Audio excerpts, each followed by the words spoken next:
Buenas noches, ¿cómo están mis hermanos? ¿Sí me escucha bien, fuerte y claro? Bueno, vamos a continuar entonces con esta clase, con este estudio que hemos comenzado ya hace 2 semanas o bueno, hace más semanas, pero creo que van 2 clases solamente. Este, em, Vamos a continuar con esta epístola a los Efesios y el tema de esta noche es una iglesia gloriosa. Ese es el tema que vamos a estudiar en esta noche y vamos a comenzarlo. Esta clase se va a llevar dos temas o 2 clases. Vamos a iniciar en Efesios 1:15 al 23. Ahí es donde vamos a estar estudiando. Vamos a hacer un pequeño repaso, pero además de eso también hay algo que quise ampliar un poquito, que me gustaría comentarle. Y después de eso, vamos a continuar con este estudio, ¿sí? Entonces, la clase va a ser una iglesia gloriosa.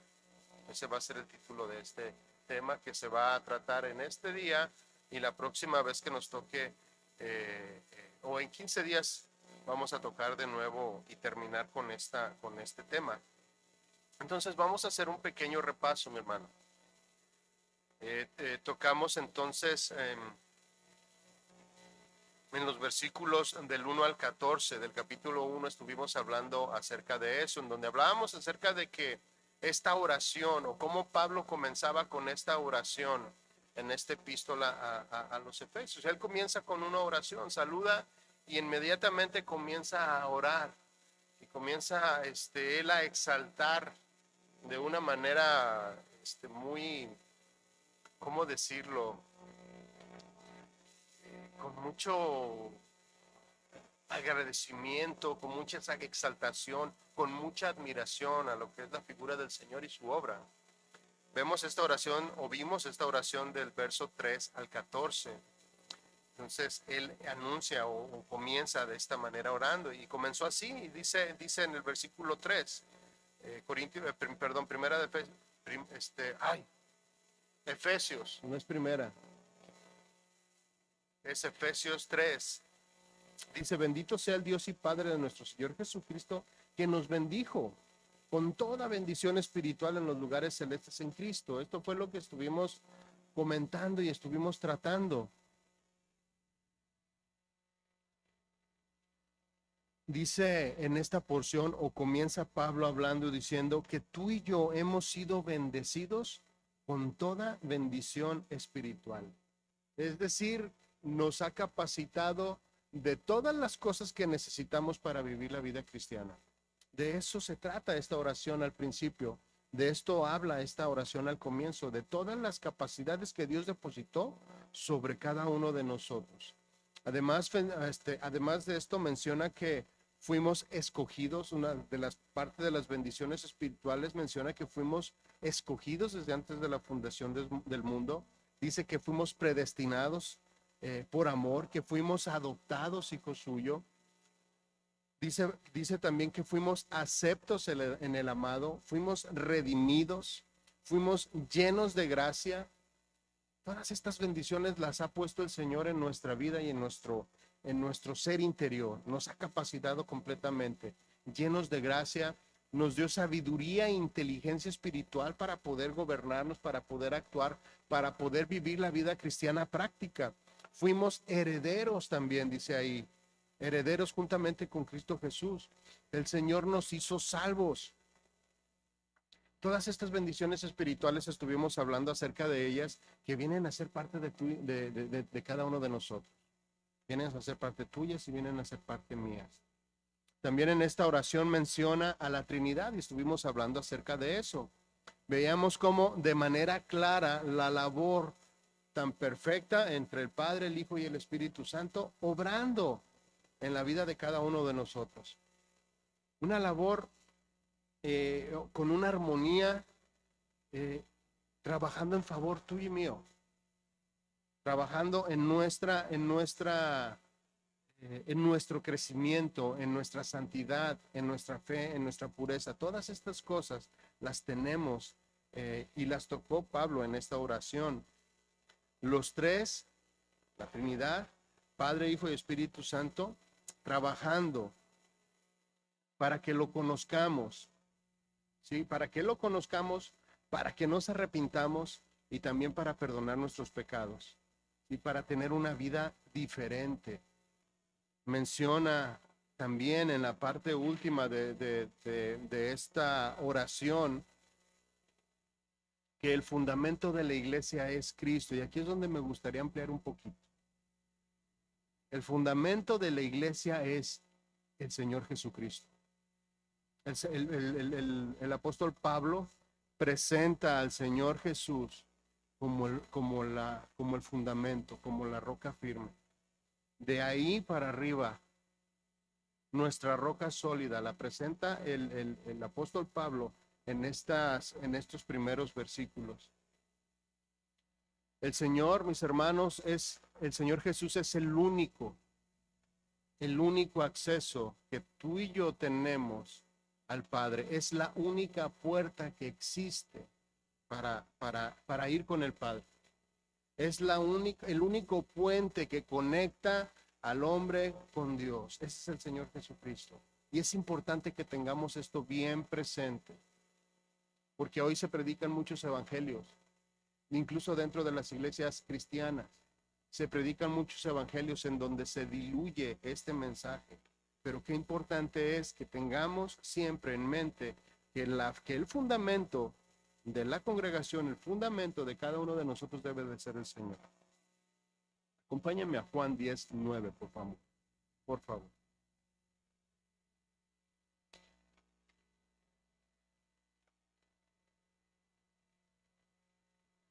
Juan 10:9 dice: yo soy la puerta. Está el Señor hablando de sí mismo. Yo soy la puerta. El único acceso, la única predicación que debe de existir en nuestra boca es el Señor Jesús. Si alguno entra por mí, será salvo. Es el único acceso, mi hermano. Es la única predicación que tenemos que dar. Es el único mensaje que debe de existir en nuestra boca. Es el único mensaje que debe predominar en nuestra mente. Dice: yo soy la puerta. Si alguno entra por mí, será salvo. Y entrará y saldrá y hallará pasto. El que entra por mí, a través de su sacrificio, el Señor Jesús se presenta a sí mismo como el buen pastor, como la puerta de las ovejas, como la puerta del redil. Esta posición doctrinal que nos enseña el Señor Jesús, ¿sí?, va exactamente de acuerdo con lo que está predicando Pablo en Efesios y a través de todo su mensaje. Esta posición doctrinal va perfectamente de acuerdo con las palabras de Pablo hablándole a los Efesios, de que Jesús es el fundamento de la iglesia. Y concuerda perfectamente, como les digo, con la palabra del Señor Jesús que vemos aquí en Juan 10. Puede leer toda esta porción de la Escritura, hablando precisamente de que el único acceso es el Señor Jesús. En el capítulo 10 de Juan habla esto, y como le digo, concuerda perfectamente. Entonces, ¿qué mensaje es el que vamos a dar? Estábamos hablando el domingo acerca de que tenemos que dar un mensaje. ¿Cuál es el mensaje que nosotros tenemos que dar? Hay muchos mensajes. Hay muchas cosas que salen de la boca de muchas personas, incluso cristianos, incluso de personas con mucho prestigio que se paran en los púlpitos, pero hay prestigio o famosos que se paran en los púlpitos hablando diferentes mensajes. Entonces, ¿cuál es el mensaje? Dejando de lado el mensaje que escuchamos de políticos y de las redes sociales, que esa es otra cosa, ¿no? Que también son mensajes que están llegando a nuestros hijos, son mensajes que están llegando a la mente bueno, no solamente de nuestros hijos, de nuestras mentes. comenzando de nosotros como padres hasta las generaciones más pequeñas. Ahorita me han salido videos en el teléfono en donde muchas personas dicen, los niños no deben de tener un teléfono celular, no deben de tener un teléfono inteligente.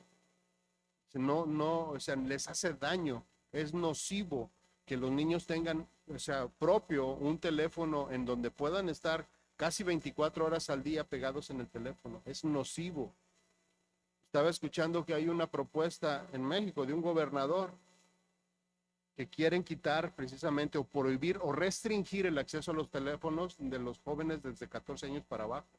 Una propuesta precisamente porque hay muchos mensajes que están diluyendo el mensaje de la cruz, que es el que debe de predominar en tu vocabulario, en mi vocabulario.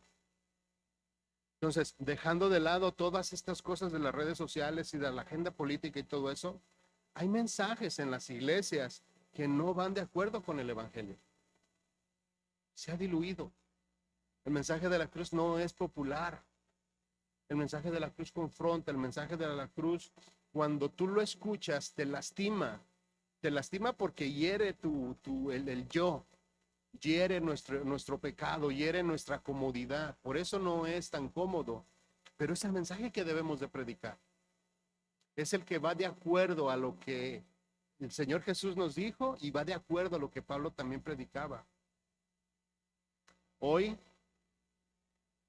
en las iglesias se escriben o se escuchan mensajes que te hacen sentir bien, que buscan la comodidad de la persona, que buscan no molestarte, nada más darte un buen consejito, hacerte un masajito en los hombros, hacerte piojito en la cabeza, para que estés a gusto y no te quieras ir de la iglesia porque te hablaron duro desde el púlpito. El mensaje, estos mensajes no tienen compromiso, no hay compromiso en el mensaje, no se busca que la persona tenga un cambio genuino, no hay santidad en los mensajes. Se la pasan solamente haciendo consejos prácticos, cosas, bueno, que hacen sentir bien al espíritu. No hay comunión íntima con Dios en este tipo de mensajes, no se profundiza en la palabra, en las escrituras. Son mensajes muy superficiales, como les digo, en donde todo el mundo se siente a gusto, todo el mundo se siente cómodo. Es como aquella tina calientita. ¿Cuántos se han metido en una tina calientita? Espumosa, rica, donde no quema, tampoco está ahí, está fría para luego entumbes, ¿no? Calientita. Sí son esos mensajes, calientitos, cómodos, que dan ganas hasta de nadar ahí. Son mensajes, repito, que solo buscan hacernos sentir bien, pero no llevan el mensaje de la cruz de manera fuerte, de manera concisa. Entonces, mis hermanos, ¿cuál es el mensaje que tú y yo tenemos que dar? Y quiero hacer énfasis en la importancia de siempre dar este mensaje, aún así te cueste la amistad de personas, aún así te cueste que te señalen, aún así te cueste que te critiquen, aún así te cueste que te quedes solo. Necesitamos dar, tú y yo, el mensaje de la cruz, el mensaje completo del evangelio. Tenemos que dar un mensaje de arrepentimiento, un mensaje de convicción al pecado y un mensaje de salvación. Ese es el mensaje que tú y yo debemos de predicar. Así hablaba Juan el Bautista. Así predicó el Señor Jesús también. Así predicaron los apóstoles, un mensaje que confrontaba, un mensaje que se sacudía, un mensaje incómodo. Ese fue el mensaje que comenzó en el libro de los Hechos a promulgarse por medio de los apóstoles. El mensaje de la cruz. Primera de Corintios 2:1. Vemos a Pablo de nuevo aquí. Dice, proclamando a Cristo crucificado. Ese es el título de la Biblia, el que viene en el encabezado.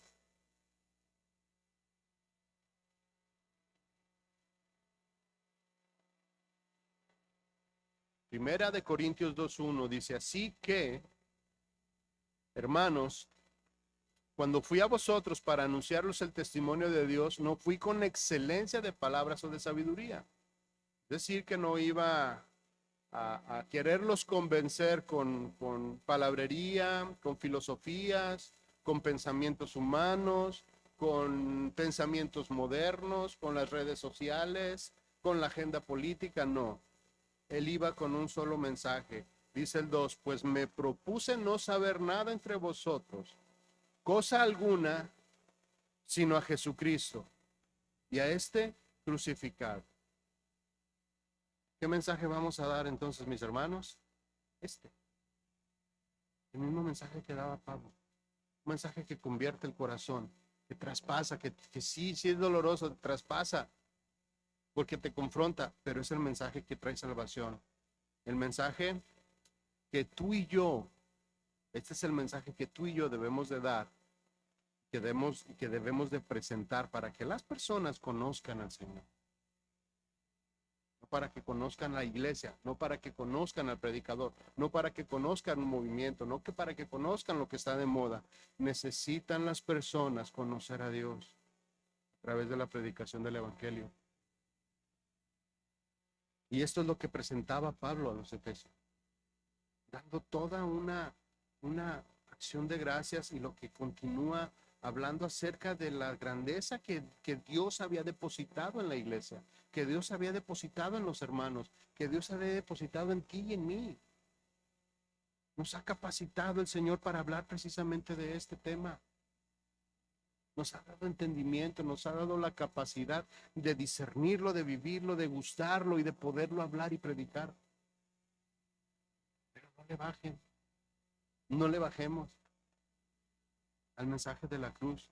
Dice el 3, y estuve entre vosotros con debilidad y con mucho temor y temblor, y ni mi palabra, ni mi predicación fue con palabras persuasivas de humana sabiduría, dice, sino con demostración del Espíritu de poder. ¿Sí? Mis hermanos, el Espíritu Santo, entonces, lo hemos visto, nos capacita precisamente para dar este mensaje. Pablo comienza con los Efesios, bendiciones espirituales para la iglesia, para poder hablar de esto, para poder llevar el mensaje de salvación. Dice, pero debemos de predicar, pero hay que llevar el mensaje correcto. Debemos de hablar, pero predicar el mensaje adecuado. Hablar. En todo tiempo, en todo momento, pero con las palabras adecuadas y las palabras correctas. ¿Por qué es que debemos de hablar el mensaje de la cruz?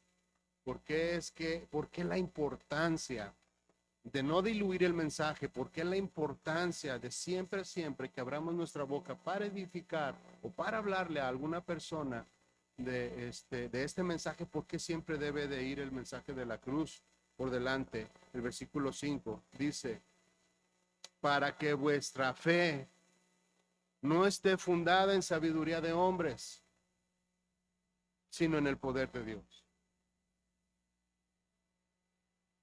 Por eso es que debemos de llevar a los hermanos, a las personas que están a nuestro alrededor, a los pies del Señor Jesús,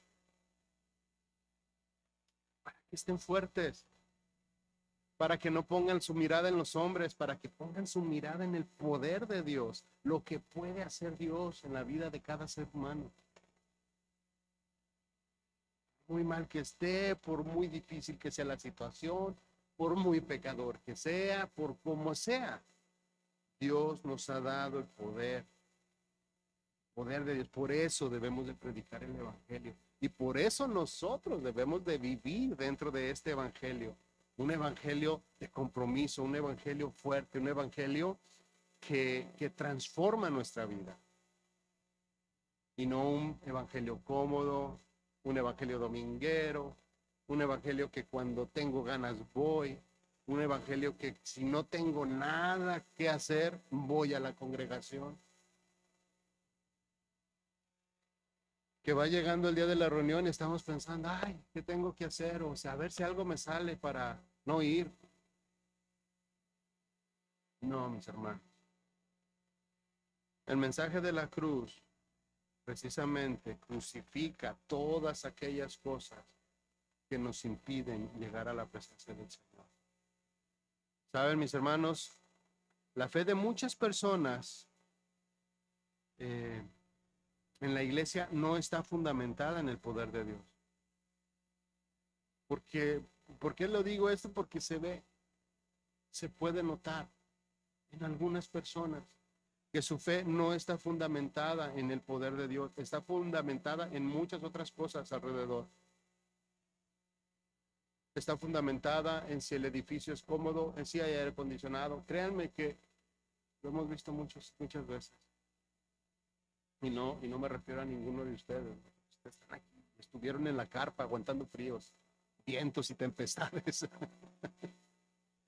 calores, lluvias. Ahora sí que nos llovió en la carpa.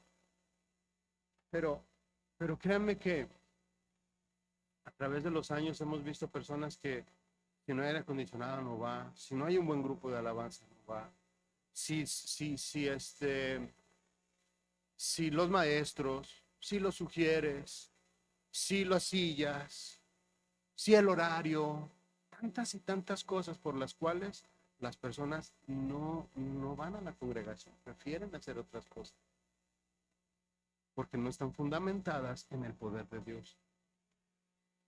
Cuando nuestra fe no está fundamentada en Dios, no hay cambios permanentes, no hay cambios visibles, no hay cambios, no hay frutos dignos de arrepentimiento. Nuestras vidas se mantiene en un estándar sin cambios, sin que se mueva nada alrededor. Nos dimos a la tarea de buscar a personas que conocíamos a través de los años, que por alguna razón dejaron de ir a la congregación, y nos dimos a la tarea de buscarlas, y cuando encontramos unas que otras, tristemente les dijimos, ay, pues te ves igualito, igual de imprudente, igual de inconstante, igual de sin santidad, igual de rebelde, o sea, igualitos que antes de hace 10 años. ¿Por qué? Porque no hay un compromiso. Muchas personas por eso no cambian. Llevan años y años y años en el Evangelio y no hay cambios fuertes, no hay cambios sustentables. Vuelven a regresar a lo mismo de antes. Y personas que incluso estuvieron sirviendo en algún tiempo en la congregación o en cualquier otra congregación, pero llegado el tiempo o pasado esa euforia de querer servir, vienen a volver a hacer lo mismo que hacían antes. Y así encontramos a muchos. No hay una fe genuina cuando no se tiene, cuando nuestra fe no está fundamentada en el Señor. No hay una fe genuina. No se le, no, y aquí hay varias vertientes, ¿no? Puede ser que no tengan una fe genuina porque no se les predicó el Evangelio, que es el caso de algunos de los efesios, pero también puede ser que por rebeldía, por negligencia o simple y sencillamente porque no lo quiero hacer, no disponen su corazón a escuchar o hacer cambios genuinos, escuchar el evangelio de salvación, ya sea porque no lo escucharon o porque no lo quieren escuchar. Pusieron sus ojos quizás en las personas, pero no en Jesús. Cuando ponemos o nuestro sustento está en otro lado, simple y sencillamente, si nos decepciona el hermano, me voy. Si me decepciona la hermana, me siento. Si me decepciona el pastor, peor. El que me debería de enseñar me está haciendo esto. Mejor ya no voy a la iglesia. Mejor o me regreso al mundo o me cambio de congregación. ¿Qué pasa con nosotros los cristianos modernos? está pasando con la iglesia? No se está predicando el mensaje. Como les digo, o no se les predica o no queremos escuchar el mensaje.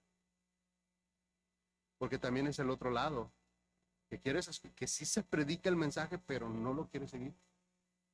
Y te ofende la palabra, pero te peleas con el hermano, o ya no quieres tener al hermano cerca porque te dijo lo que la palabra dice y no nos gusta. Ya sea una cosa o la otra, viene a perjudicar nuestra comunión con el Señor. Muchas personas, repito entonces, tienen un evangelio incompleto, porque no se conoce toda la porción de las Escrituras, porque no tienen una vida plena cristiana con el Señor, porque no se han comprometido, porque no han conocido el poder del Espíritu Santo en sus vidas. Este problema, como les decía, existía en la iglesia de Éfeso. Por eso también Pablo hablaba y por eso Pablo escribía todo lo que escribía. Algunos de los cristianos de Éfeso no tenían el conocimiento completo y por esta razón no conocían el poder del Espíritu de Dios. No conocían el poder del Espíritu Santo en sus vidas como creyentes. Cuando Pablo se da cuenta de esto, de este problema, comienza por eso con todas estas bendiciones espirituales en el capítulo del 1 al 14. Para que los hermanos se den cuenta de dónde están, la riqueza que tienen. Para que se den cuenta de lo grandioso que es y la riqueza que tienen en el Señor Jesús. El consolador prometido por el Señor Jesús no habitaba en ellos. Por eso estaban limitados, por eso no había cambios, por eso sus vidas carecían precisamente de esta vida espiritual. En Hechos 19:1 habla de esto. Pablo en Éfeso estaba ahí, dice: aconteció que entre tanto que Apolos estaba en Corinto, Pablo, después de recorrer las legiones superiores, vino a Éfeso. Y hallando a ciertos discípulos les dijo: ¿recibiste el Espíritu Santo cuando creíste?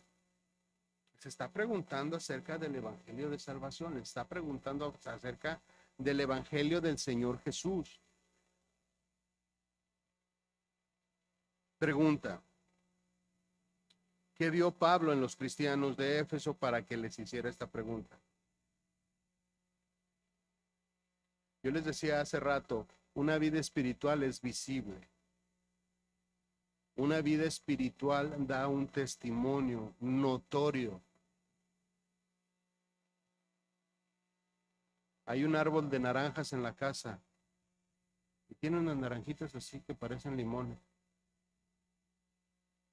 ¿Y de qué me habla eso? Es algo visible. No se le echó agua, no se abonó. Está separado, muy separado de la casa. No tengo así como acceso rápido tengo que conectar como 5 mangueras para llegar hasta él. Entonces no recibió suficiente agua. Tiene muchas naranjas, pero parecen limones, así chiquitas. Es visible que no se nutrió. Es visible que su fruto no está bien. Es visible que no tuvo cuidado, que no absorbió lo que debió de haber absorbido, porque las naranjas deben de estar del tamaño casi de mi mano. ¿Sí?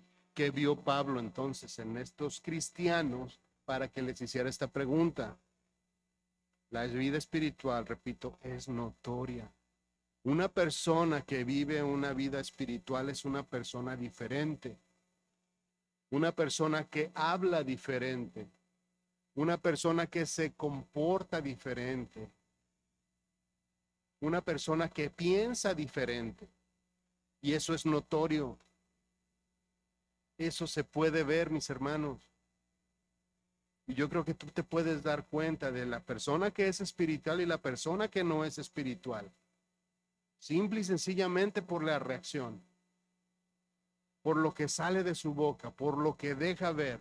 No necesitamos tener el discernimiento de espíritus ni ponerle las manos para ver cómo anda. No, su pura reacción. los ojos que te echan.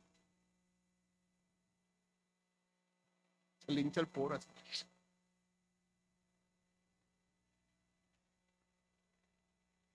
Una vida espiritual es notoria. El que tiene una vida espiritual o una vida en el espíritu ha crucificado sus deseos con el Señor. Se ha alejado de todo lo que era antes. Ya no vive él, dice la Biblia, sino que Cristo vive en él. Una vida espiritual es notoria. Pero esta vida espiritual llega a través de la predicación de la palabra, a través de la predicación de la cruz. Por eso es importante no diluir el mensaje. Y por eso Pablo hace énfasis en esto. En una iglesia gloriosa, bien enseñada. Hermanos bien enseñados, ministros bien enseñados, pastores bien enseñados, servidores bien enseñados. La vida espiritual, mis hermanos, nos tiene que distinguir de los demás. Nos tiene que distinguir. Usted puede ver si yo soy espiritual. Yo también puedo ver si usted es espiritual. Y eso no se puede esconder. Eso no se puede esconder. Eso brota. Así como un árbol no puede esconder sus frutos, la vida espiritual tampoco se puede esconder, porque precisamente tiene frutos. El que es espiritual quiere vivir apegado a la vid, quiere vivir apegado a la palabra, quiere vivir apegado a escudriñar de manera profunda, quiere vivir en oración. Aquella persona que es espiritual desea hacer esto. El que no es espiritual le da lo mismo estar o no estar. El que no es espiritual no escucha un mensaje que lo confronta y mejor se aleja, porque no le gusta escuchar el mensaje de salvación, un mensaje que transforme. Mientras el mensaje esté suavecito o que las cosas que esté hablando sean confortables para mí, yo lo escucho. Pero cuando me es incómodo de escuchar, mejor le cambio.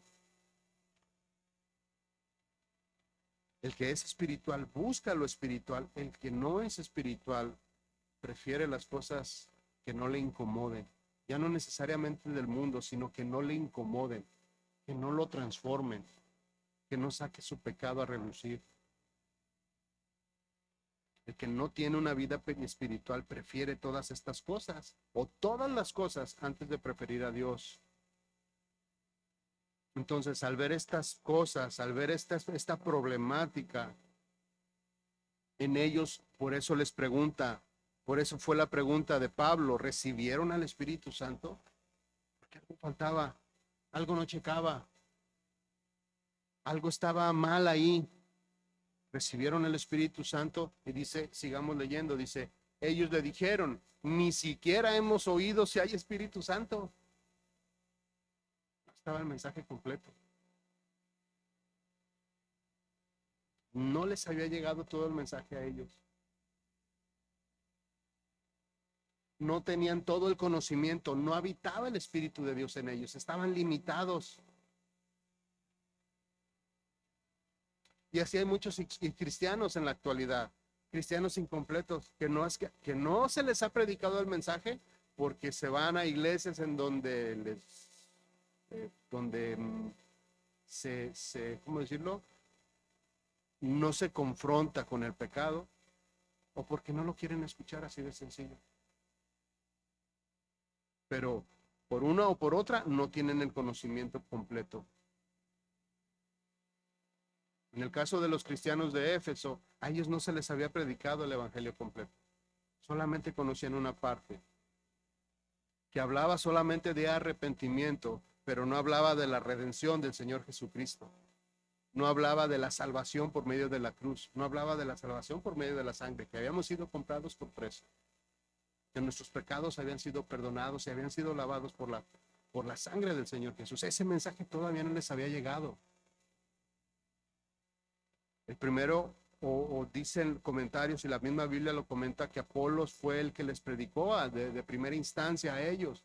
En el capítulo 18 de los Hechos dice que Priscila y Aquila le expusieron más ampliamente la palabra de Dios a Apolos cuando lo escucharon predicar, porque estaba predicando solamente un mensaje de arrepentimiento.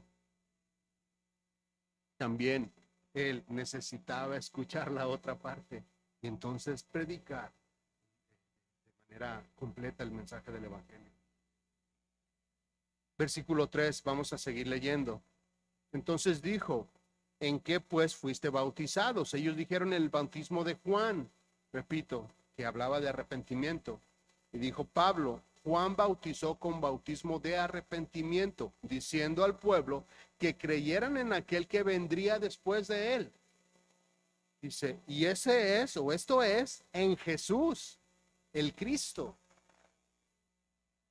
Les faltaba la otra parte, la más importante, la más sabrosa. Dice la Biblia que se abrieron sus ojos al escuchar esto. Ellos sabían del Señor Jesús porque fue una noticia que se escuchó por todos lados. Sabían del Señor Jesús y lo que había hecho y que había muerto en la cruz del Calvario. Dice el versículo 5, cuando oyeron esto, fueron bautizados en el nombre del Señor Jesús. El evangelio de la cruz. Eso es importante y por eso lo quise mencionar, mis hermanos. Eso es importante. Lo que transformó e impactó la vida de estos cristianos o creyentes fue el evangelio del Señor Jesucristo. Dice, cuando oyeron esto, fueron bautizados en el nombre del Señor Jesús. Pasaron del bautismo de arrepentimiento al bautismo de salvación por medio de Jesús en la cruz del Calvario. El 6 dice, y habiéndoles impuesto Pablo las manos, vino sobre de ellos el Espíritu Santo y hablaban en lenguas y profetizaban. ¿Qué diferencia, no? ¿Qué diferencia al escuchar el evangelio de la cruz a solamente escuchar un evangelio diluido? Un evangelio que no transforma, un evangelio que no cambia, un evangelio en donde no hay compromiso. Cada vez que hablamos nuestra boca, mis hermanos, hay que predicar el evangelio completo. El evangelio que confronta, el evangelio que traspasa nuestros corazones, el evangelio que nos hace pensar y nos hace cambiar nuestra manera de ser y de pensar. Cambia totalmente nuestra vida. Dice el versículo 7, eran por todos unos 12 hombres. El poder de 12 hombres llenos del Espíritu Santo. Estos 12 hombres, llenos del Espíritu de Dios, 12 personas que de alguna manera aportaron a la propagación del Evangelio por toda Asia. 12 personas, juntamente con Pablo y con muchos otros. 12 personas que dice la Biblia que el Evangelio se fue por toda Asia. 12 nombres. 12 colaboradores, que no se conocen sus nombres, que no se sabe quiénes son, pero que estaban llenos con el Espíritu Santo, estaban llenos del Espíritu de Dios. Muchos más no conocidos hay que predicaron el Evangelio? Yo pienso que son demasiados, que conforme se iban convirtiendo con el Evangelio de la cruz, sus vidas cambiaban y ellos mismos transformaban y se transformaban y propagaban la palabra de Dios por todos lados, a donde quiera que ellos iban. 12 personas, 12 hombres que llevaron el Evangelio a muchos lugares de Asia. Muchos lugares. Te vuelvo a preguntar, ¿qué evangelio vas a predicar? ¿Qué evangelio va a salir de tu boca? Vemos el poder de 12 personas, pero yo quiero preguntar, el poder de uno, el poder de una, en medio de su hogar, en medio de su trabajo, en medio de la familia, el poder de uno. Ya no de estos dos, el de uno nada más. Todo lo que podemos hacer, mis hermanos, cuando estamos llenos del Espíritu Santo, cuando somos llenos del Espíritu de Dios, cuando creemos en el mensaje de la cruz, cuando hacemos cambios que impactan y cambios radicales en nuestras vidas. El poder de una persona puede hacer muchas cosas y puede impactar enormemente en nuestra familia.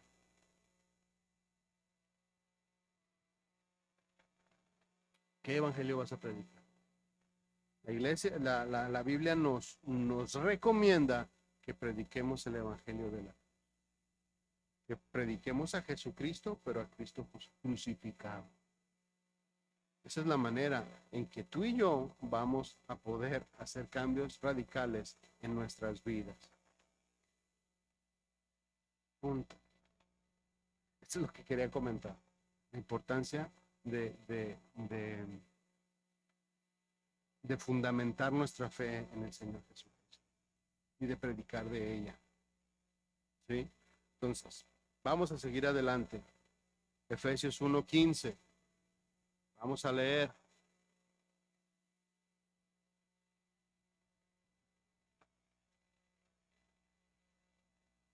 Efesios 1:15 comienza en el título diciendo espíritu de sabiduría y de revelación.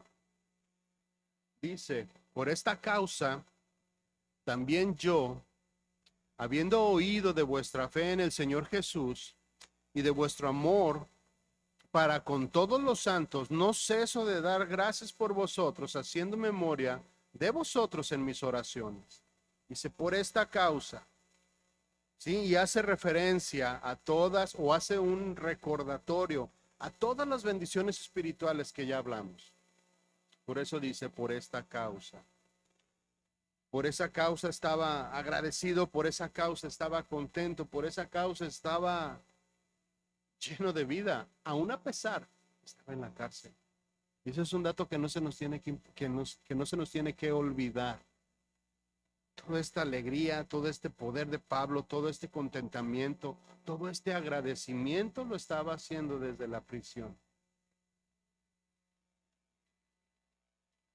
Desde la prisión.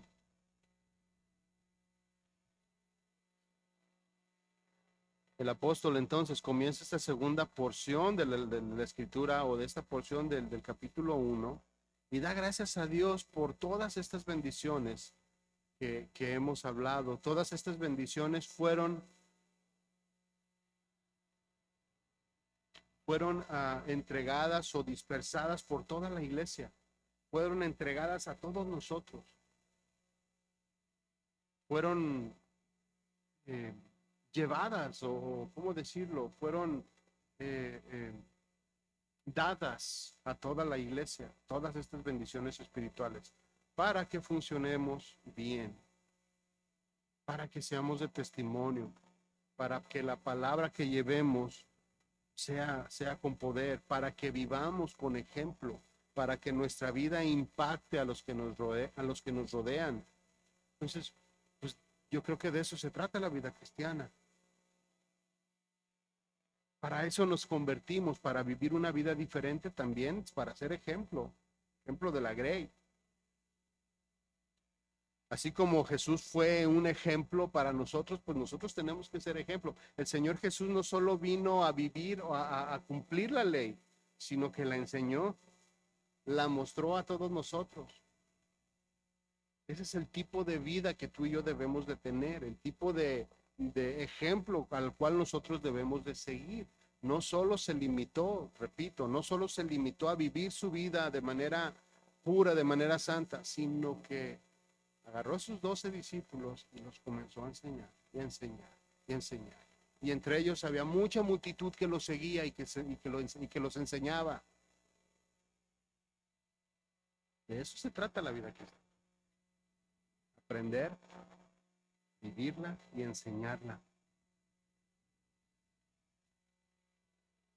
Aparte de vivirla, el Señor Jesús, aparte de cumplir toda la ley, nos enseñaba con el ejemplo. Todos los días de su ministerio, hasta desde cuando era pequeñito, cuando se perdió en el templo, pues nos enseñaba que lo importante era estar en la casa de su Padre. Entonces, además de todo esto que nos enseñaba, nos ha proporcionado todos los elementos que ya vimos para que vivamos una vida diferente, un cristianismo real. Además, este verso 15 también resalta dos atributos palpables que menciona aquí, dos atributos que se mencionan como una fe genuina y amor para con los santos, dos señales o dos marcas, dos distintivos de un arrepentimiento genuino. Dos marcas que distinguían que eran personas que seguían al Señor Jesús de manera adecuada, que los distinguía de los que eran falsos, de los que no eran verdaderos.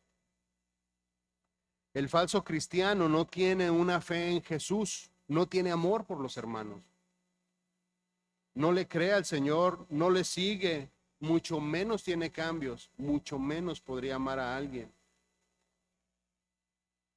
Los frutos, repito, como decía hace rato, nos delatan.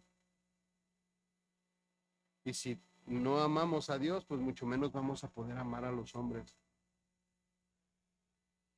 En cambio, una persona genuina, el que es genuino, dice la segunda parte del versículo 15, dice, habiendo oído de vuestra fe en el Señor Jesús y de vuestro amor para con todos los santos. En esta porción dice que había escuchado Pablo acerca de esto. Y la pregunta es, ¿qué es esto, no? ¿O qué es lo que había oído? Pues simple y sencillamente un testimonio. A eso se está refiriendo, habiendo oído de vuestra fe, un testimonio genuino, un testimonio de frutos visibles, un testimonio de frutos dignos de arrepentimiento, que vienen como resultado de una fe viva, una fe genuina, una fe práctica, una fe que no es solamente de dientes para afuera. Juan el Bautista en una ocasión estaba bautizando en el río, estaba ahí, y mucha gente venía a ser bautizado y confesaban sus pecados, se arrepentían y los decían en público, confesaban sus pecados públicamente. Juan los bautizaba. En eso él notó que se acercaron para ser bautizados unos fariseos y algunos de los saduceos, que iban para ver, más que para ser bautizados, iban para ver qué es lo que estaba pasando ahí. Iban a investigar. Más que por convicción, querían ver qué estaba pasando. Mateo 4:5, acompáñenme por favor.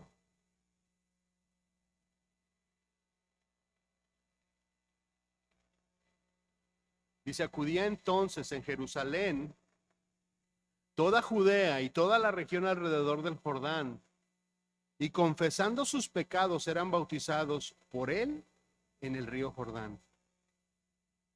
Pero cuando vio a muchos de los fariseos y saduceos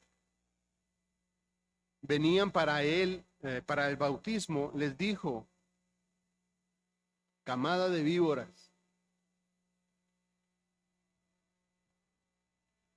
¿quién os enseñó a huir de la ira venidera? Dice aquí, por tanto, dar frutos dignos de arrepentimiento. Dar frutos dignos de arrepentimiento. ¿Qué es lo que necesita la iglesia hoy? ¿Qué es lo que necesitamos hoy en día en nuestras congregaciones? Ver frutos dignos de arrepentimiento.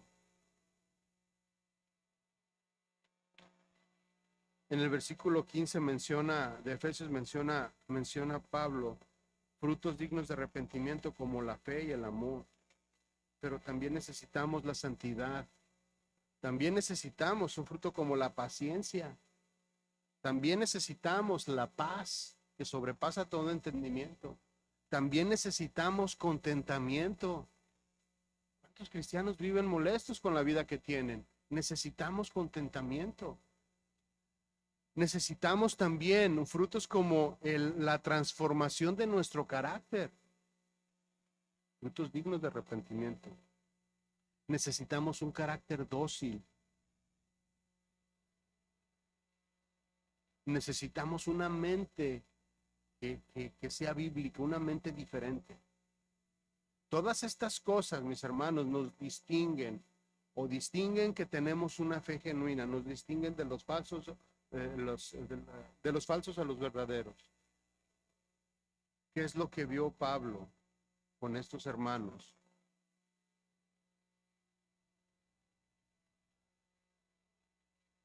Cuando tú y yo, personas que hemos nacido de nuevo, cuando practicamos todas estas cosas, cuando todas estas cosas son cualidades para nuestra vida, que las practicamos en nuestra vida diaria, nos previenen de pecar, nos previenen de caer, cuando forman parte integral de nuestra vida. ¿Sí? ¿Cuántos quisieran dejar de pecar? Yo creo que todos queremos dejar de pecar. Es difícil dejar de pecar porque hay muchas tentaciones, pero necesitamos construir precisamente con todas estas cualidades como una barrera que nos van a prevenir, de caer, que nos van a prevenir de maldecir quizás, o que nos van a prevenir de un enojo, de una ira o de una mala contestación. Cuando predicamos, o más bien cuando practicamos y tenemos todas estas cualidades como parte integral de nuestra vida, nos previenen. Son como una burbujita que te cubre. Pero es una burbujita que tú la tienes que construir.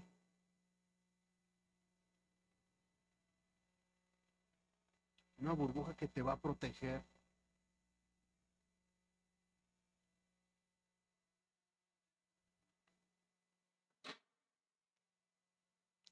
Entonces, mis hermanos, construyan su burbuja.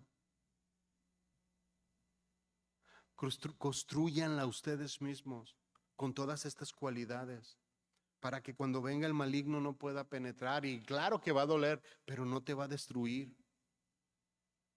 Claro que te va a lastimar, pero no te va a derribar. Son cualidades que nos van a prevenir en toda nuestra vida cristiana, en todo nuestro caminar diario. Cualidades que cada uno de nosotros debe tener y tiene de tener y de manifestar.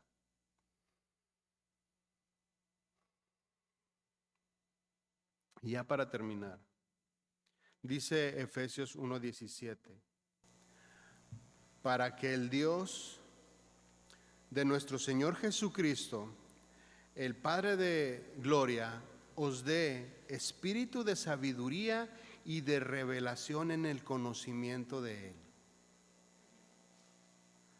Para que Él os dé, para que Él nos capacite, nos transforme con su espíritu de sabiduría y de conocimiento de Él, de revelación de Él. Y esto es, ¿para quiénes es esto? Son todas estas bendiciones para todo aquel que es nacido del Espíritu, para todo aquel que manifiesta todos estos cambios que hemos estado hablando, para aquel que tiene una vida espiritual sana. ¿A quién es al que el Señor Jesús le dará espíritu de sabiduría y de revelación en el conocimiento de Él? Al que está entero, al que ha escuchado todo el Evangelio, al que ha sido transformado por la cruz, al que ha recibido el mensaje de salvación, el que no ha diluido el mensaje. Por eso la importancia, y por eso quería resaltar mucho el mensaje del Evangelio, porque solamente de esa manera es como el Espíritu Santo nos va a llenar de esta manera, para que el Dios de nuestro Señor Jesús, el Padre de gloria, os dé espíritu de sabiduría y revelación el conocimiento de Él, alumbrando los ojos de vuestro entendimiento, para que sepas cuál es la esperanza al que nos ha llamado. Ahí quisiera parar, mis hermanos, y vamos a desglosar todo esto en la siguiente reunión. Hoy, quédese con esto. ¿Qué mensaje va a predicar del Evangelio? ¿Cuál es el mensaje? ¿Para qué está capacitando el Señor a la iglesia? ¿Por qué el apóstol Pablo estaba diciendo todas estas cualidades que necesita la iglesia o que tiene la iglesia que cree en el Señor Jesús, la iglesia genuina? ¿Para qué? Para que precisamente tengamos la capacidad de hacer, de funcionar como una iglesia gloriosa, como una iglesia santa, como una iglesia capacitada para predicar el evangelio de salvación. Amén. Bueno, vamos a orar. Te voy a pedir que te pongas de pie, por favor, y vamos a terminar.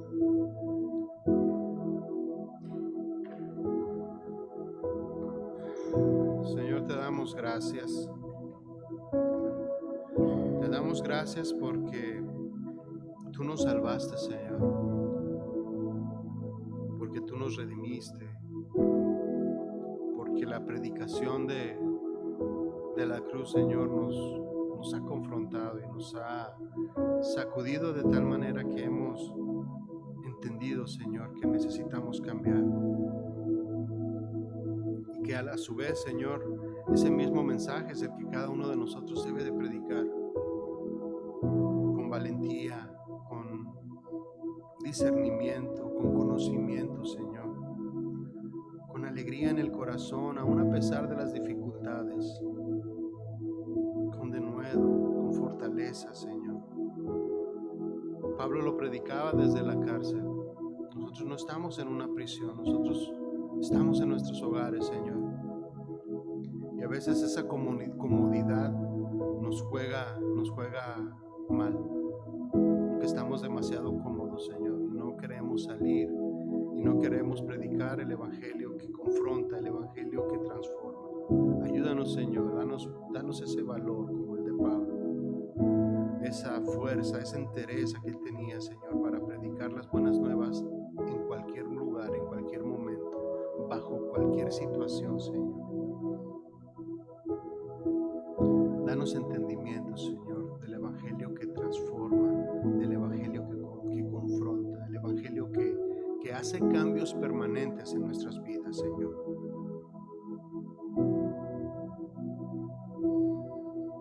Danos de tu espíritu y de sabiduría. Revélanos, Señor, tu conocimiento. Alúmbranos, Señor, nuestros ojos y danos entendimiento para que sepamos cuál es nuestra esperanza, para que conozcamos nuestro llamado, para que entendamos las riquezas de tu gloria, Señor. Te damos gracias, Señor, en el nombre de Jesús. Nos ponemos en tus manos, Señor, para que tú obres y para que tú transformes nuestras vidas. Amén, Señor, gracias. Mis hermanos, necesitamos predicar el evangelio con fuerza. Nuestras iglesias están siendo debilitadas por tantos y tantos mensajes. A veces buscamos iglesias que decimos un mensaje, el mensaje real, el mensaje verdadero, un mensaje sano, un mensaje doctrinal, un mensaje que verdaderamente venga en la palabra. No queremos que nos endulcen el oído y buscamos iglesias de esta manera. Pero cuando entramos a estas iglesias y cuando las pertenecemos a ellas, necesitamos entonces dar una respuesta. Necesitamos dar una respuesta, hacer los cambios, como les digo, los cambios necesarios para vivir de acuerdo a lo que estamos buscando y a lo que queremos en nuestras vidas. De esta manera, nuestra casa será fortalecida, nuestros hijos serán fortalecidos, nuestros nietos serán fortalecidos. Crecerán con una mente diferente, con una mente llena de Dios. Pero necesitamos empezar nosotros, por nosotros mismos, para poder hablar a los que están enfrente de nosotros. Y siempre, siempre, siempre, aun a pesar de que se meten problemas, lleve el mensaje de la cruz a donde quiera que se pare.